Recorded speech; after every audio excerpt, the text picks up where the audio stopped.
Hi, welcome to JJ's Productions, and we're back with another Stoke City Vlogcast. With me as always is Jan. How are you doing? I'm okay, thanks, son. Well, 2 minutes, eh? Well, in fairness, I did say 1 minute and then Tony would defend for 89, so I was, a minute out. Yeah, a minute out, 2 flaming minutes. Do you know, talk about torture. We had to go all through the flaming match in torture, thinking, how many more are they going to put past us? Well, for me, it wasn't like that. It was a case of, it's like Stoke threatened to score, but you knew they never would. So it was like, at 1-0, there was always the possibility of the draw, the possibility that, we might do something. And, you hear about the Afobe chances and you think, oh, maybe one of those could go in, and then, it's like the threat of doing something but never actually following through. Do you think he's rubbing oil on his head? With him having a bald head, do you think he's putting oil on it and the ball slipping off it? It's the only excuse I can come up with. That is... I got no idea. I've got images of David Luiz in my head when you're saying that, and Marion Fellaini, and thinking, what would you say about them pair? Oh no, don't get me started on them. But I just feel sorry for all of you who went up there. It's a bit of a trek, isn't it? It's a long trip. We've done it before, and it is a long trip up there, and it's even longer on the way back when you've lost.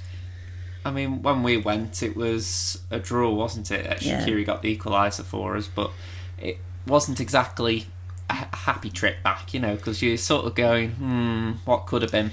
Yeah. Especially considering that day, if I remember right, Borough really dominated us, despite the fact they went down that season, Yeah. But as I say, the trip back is awful for you, and I do feel sorry for you all.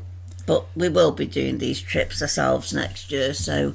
Well, chances are we'll be doing Borough next year, considering... But like this, I'm not considering them the favourites to go on. No, I aren't. I think if we're assuming that we've got Norwich City this week, who are top of the table, and it looks like they will stay there, then you've got a fight between Leeds and Sheffield United to get into the second automatic spot, then... To be honest, I'd say whoever misses out there is favourite in the playoffs, because West Brom, Aston Villa and one of Middlesbrough or Bristol City, I'd argue. I don't think any of them are favourite ahead of Leeds or Sheffield United. No, so I don't. It's going to be really tough to see how that comes out, because Aston Villa have done well to get in the playoffs, but I can't see them mounting a challenge against one of those two. So no, I think they've just dominated it, really, haven't they?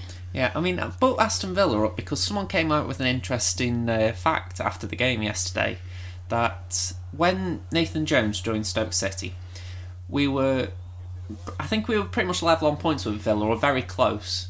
Yet now we're miles away from them. It just goes. Yeah.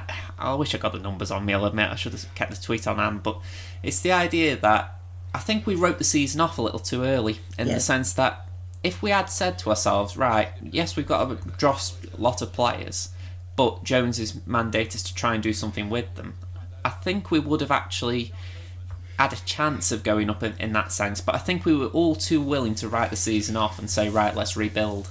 Well, in my eyes, they wrote the season off as soon as they played Leeds. Yeah. Because... like I said last time before and the time before that, it was a shock to the system. Yeah, I mean, put it like this, I'm not calling Jones out. I feel like I have to keep saying that because I don't like the idea of people thinking this is me against him. But it's a case of, I'd argue the Villa squad isn't as that well a cohesive unit as what you might believe. But Dean Smith there, he's got a tune out of him. And you think, well... what has Jones not done to not get a tune out of ours? I mean, because even if you're looking at the squad and say it isn't his players, surely there's a way to get the best out of them, even if it isn't Jones's preferred way. I think that's what's irritating me right now. It's not like you can't be patient and wait for next season, but it's a case of it's warning signs ahead of next season in case something goes wrong with his players. I don't think it will. I've got confidence in him, in the players he's going to choose, to be honest. And I think, well, a friend of mine said get rid of a lot of them. Just get rid of the lot of them and get a new complete side. Completely new. But the trouble is, who'd take them off us? Well, nobody. So this is the thing. Yeah. I think there is an expectation there's going to be a clear out, but the trouble is, unless we actually pay every player up, which is a massive expense, which would then impact recruitment, we've got no way of doing it. So the best thing we can hope for is that Jones can bring in players on a budget who he wants, take a loss on some of the players who he needs to get rid of, and just hope that the books balance well enough so that if he wants one or two relatively expensive players, he can get them. I mean, yesterday, why didn't they bring Jarvis on? That I don't get. I mean, we made 2 subs again, and this is something that, in football in general, it irritates me when a team only makes 2 out of 3 subs. You know, because in this instance, for example, you know, Jarvis was on the bench, you brought him along, you've put him on there. Why not just give him 10 minutes or even 5 and just say, you know what, you've come all this way, you're going to give you a little flavour of first team action just to make you play better in the reserves so that when you do get a chance again, you know what it's like, maybe you'll take it a bit better. But no, for some reason it didn't even throw him on for 5, which irritates me. You know, I can sort of understand bringing Juve on in the argument that you give him one of the strikers a break and the game's pretty much gone at that point. And I think it was Verlinden before that for... was it was the fullback, wasn't it? Or it was a weird sub, whichever. Oh, no, was it McLean? McLean it was. Oh no, McLean for Juve, and it was Verlinden for Afobe. That's it. I knew it was a bit forward. It was a bit of a weird set of subs, put it like that. But you know, you just look at it and you think, why not just bring Jarvis on for Klukas? Yeah. You know, Klukas hasn't set the world on light. Even if Jones is happy enough with what he's doing and the fans can't see what it is, why not just rest Klukas? You know, he's only just come back from that 3-match ban, so give him a rest and just, you know, let Jarvis have 5-10 minutes. But I mean, this is the annoying thing, because I'm not exactly criticising that, because I love seeing youth players. I'm over the moon that Nathan Collins came out of the game with credit in the bank. You know, people saying he was the best player on the pitch for Stoke, and you think, brilliant. You know, we've got a youth player who's done well again. So I'm not criticising Jones and his philosophy, but it's more a case of the why nots rather than the, you know, they sort of linger. Well, yesterday I couldn't even name a good player. You know, it was, they weren't doing good and they weren't doing bad. It's as if they weren't there. We were dominating without doing anything. Yeah.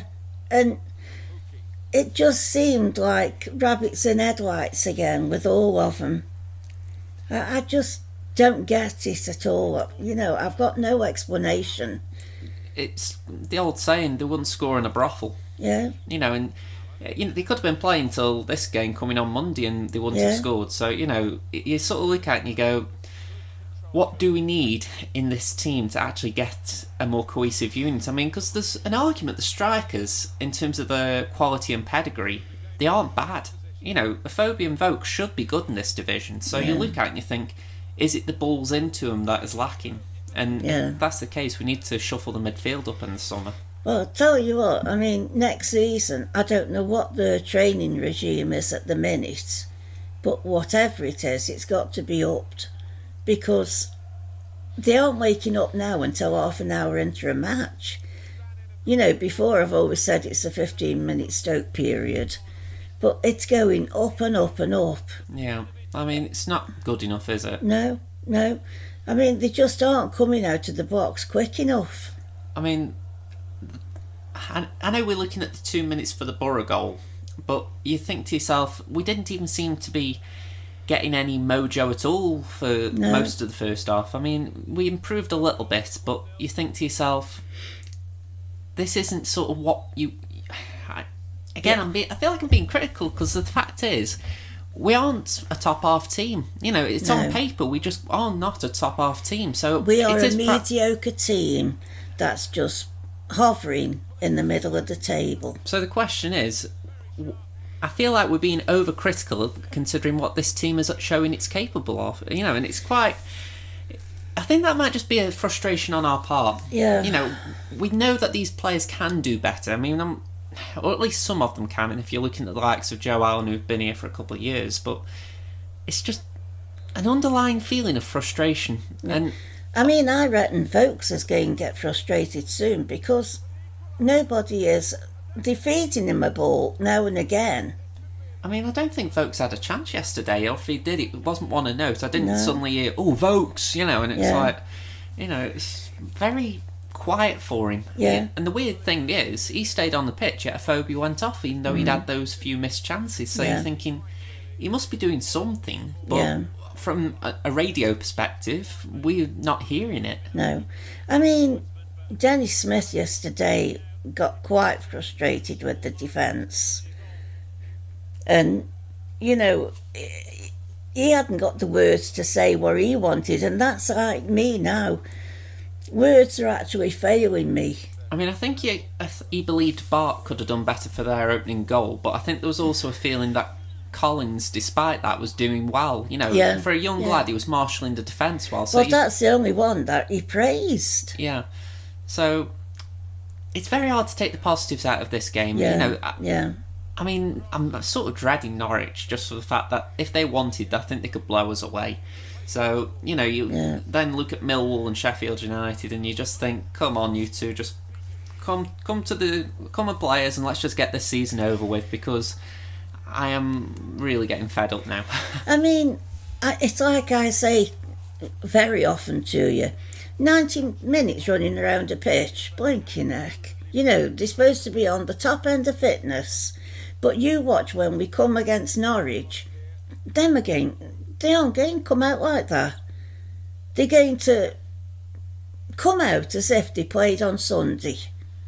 Do you know what I mean? I know where you're coming from. I'll be honest, right? I think I'd rather talk about Norwich now, because praise to Middlesbrough, they kept the clean sheet well. It's a standard Tony Pulis performance, but I think I'd rather move on. I think we're just at that point where...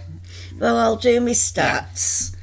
And they aren't quite impressive. They're very impressive. Which you'd expect. They've won 25, drawn 12 and lost 6. They're currently top of the table. Out of the 25 won, 11 were away from home. Now, I think that's impressive. Yeah. To win 11. It's... Well, it's just over half of what they will play, so yeah. So I just think that is, top notch. Did I say over? I meant under. Sorry, never mind, as you were. Yellow cards, they've had 81, and red, they've had 1. And they haven't gone many matches without getting yellows. I think there's only about 5 games where they haven't had a card. Okay. When we played them on the 6th of October, we won 1-0 due to Peter Etebo. I was just going... Sorry, I got Mike Pedrick in my head then. Etobo. Jeez, Pedrick. Yeah. It's Etebo. Yeah, so it was Etebo who scored for us. Was it? I thought it was an own goal, actually. Etebo got it, but it was an own goal. Because I could have sworn his first goal for us was the one against... Was it Forest? Yeah, Forest. I thought the one against Forest was his first. He claimed it, but it was an own goal. Right, okay. Stop taking the thunder away from him. All I know is I remember the Norwich fans after the game were saying, how the hell did they win that? Yeah. Because you scored a goal for us, that's how you won. You wallies. Come on. This is the good bit for the Norwich fans. Yeah, but, I mean, on paper, they should beat us, well, God knows how many. But on paper, I mean, the top scorer, 27 goals. I had to go back and count it myself because I thought that's never right. And that's Pookie. Timu Pukki, Pukki. yeah. Timu Pukki. I was actually looking him up earlier.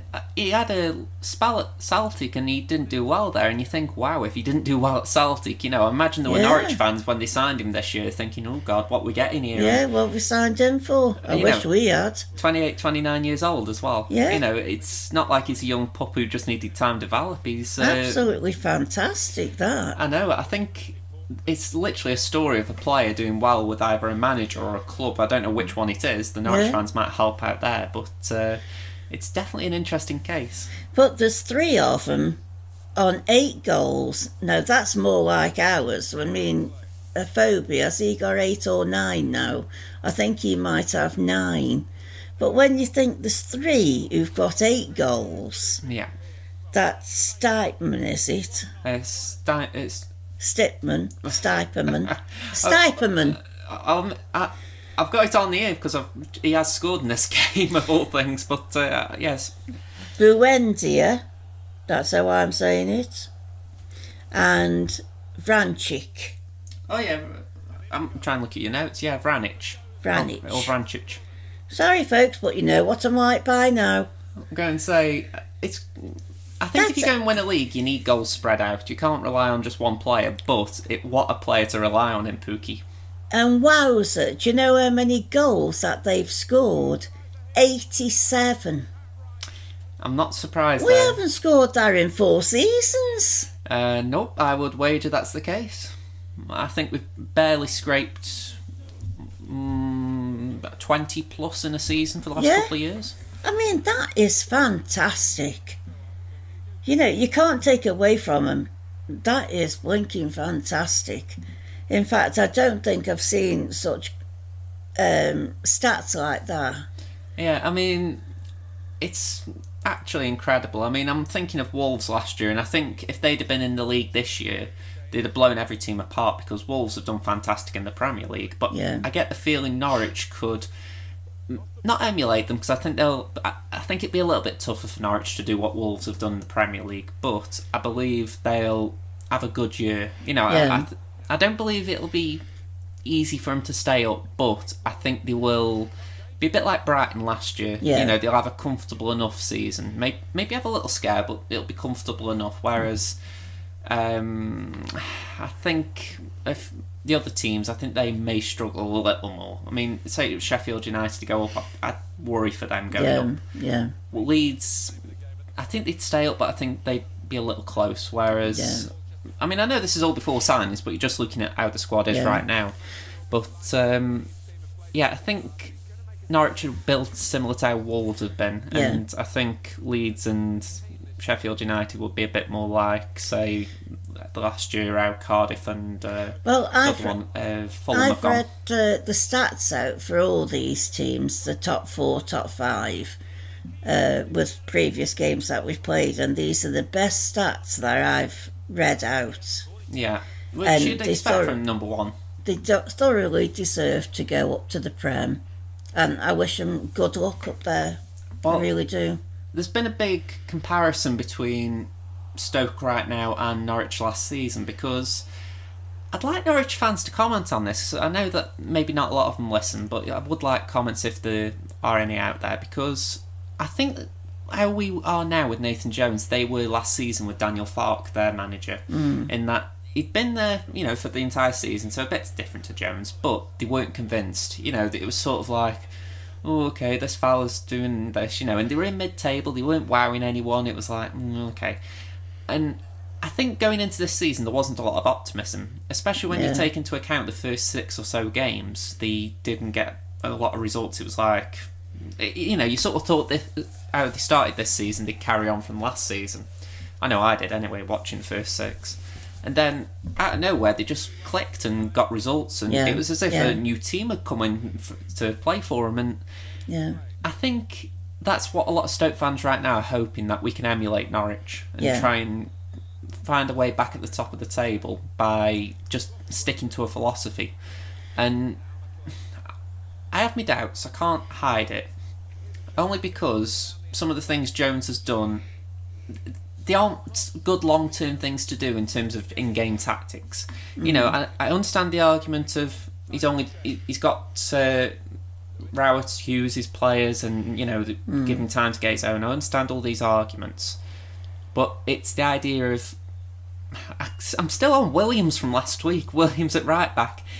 No one should ever do that. That should be like a rule, a crime against football, putting a 35-year-old paceless centre-half at full-back. I don't even think Tony Pulis would do that. No. So, and that's saying something.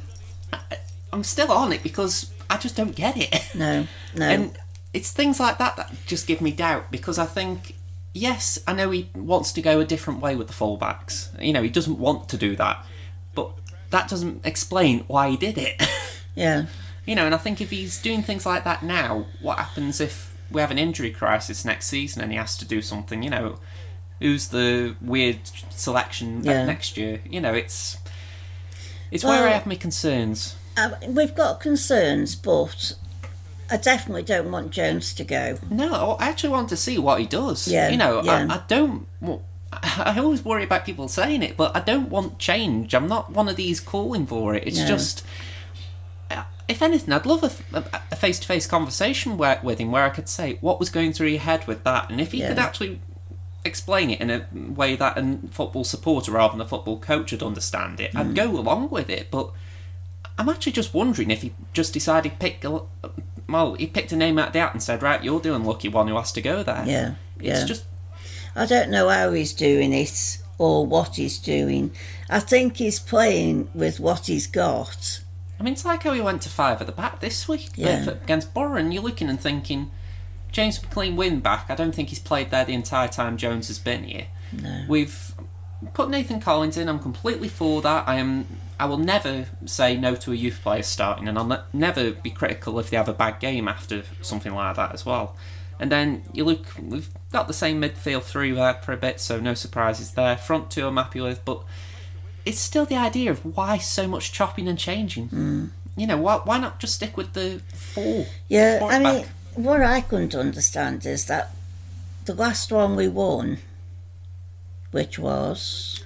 Blackburn away. Why didn't he stick with that team?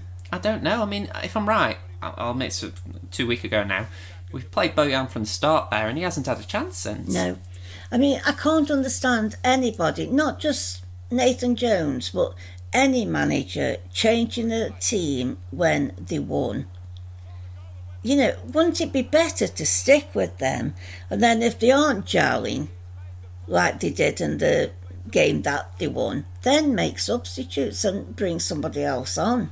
I mean, the comments he made last week after the Rotherham game, he sort of hinted at the fact that he wasn't impressed with Bojan. And I think, okay, so fair enough, you're not impressed. You don't see him as your long-term future. But why not give Verlinden a shot? Yeah. He seems to be someone who could play in that little pocket behind the strikers, or, if you wanted one wide man, I'm sure he could play right wing and McLean for now on the left. I just don't get the idea of just... No, I don't myself, Josh. There's just such a lack of creativity in that midfield and front two as it was against Borough. I can't work him out. I just cannot work the man out, how he plays, how he chooses a team.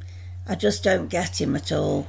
Again, it's where I think we are lacking identity, and I've said it already with him that I don't know what his philosophy is. I mean, I think when we were getting the draws recently, it was a case of, right, so he wants us to be settled defensively and hard to beat. But then we're rolling over. Well, against Swansea we did anyway, and Rotherham we played bad, Borough we just weren't prolific enough in front of goal. And I think that's the thing. If we were scoring for fun and conceding for fun, you wouldn't mind, because at least then you'd say he's an attacking guy. He doesn't care if we concede as long as we score. But there's just no consistency at either end, that you can't make a valid judgment on what he wants. No. I mean, to be honest, I think they've already got the swimming trunks on. Yeah. And they're raring to go, and they don't give a monkeys now. Again, I completely agree with that, in the sense that I'm critical because I'm dying for something to show. I'm looking for a straw to grasp hold of and say, right, this is what we're doing. But you won't get that, son. There's just nothing to grab hold of. These aren't interested now. Yeah. These players that Jones has got playing for him now are not interested. They're turning up to get their salary. Yeah. Well, That's how I'm looking at it. As well, I think the fact of the matter is there's nothing to play for, and they're playing like there's nothing to play for. That's it. They gave up. Forget the fact that, they might not actually want to be at Stoke much longer. I think it's just the fact that they're playing just to finish the games up.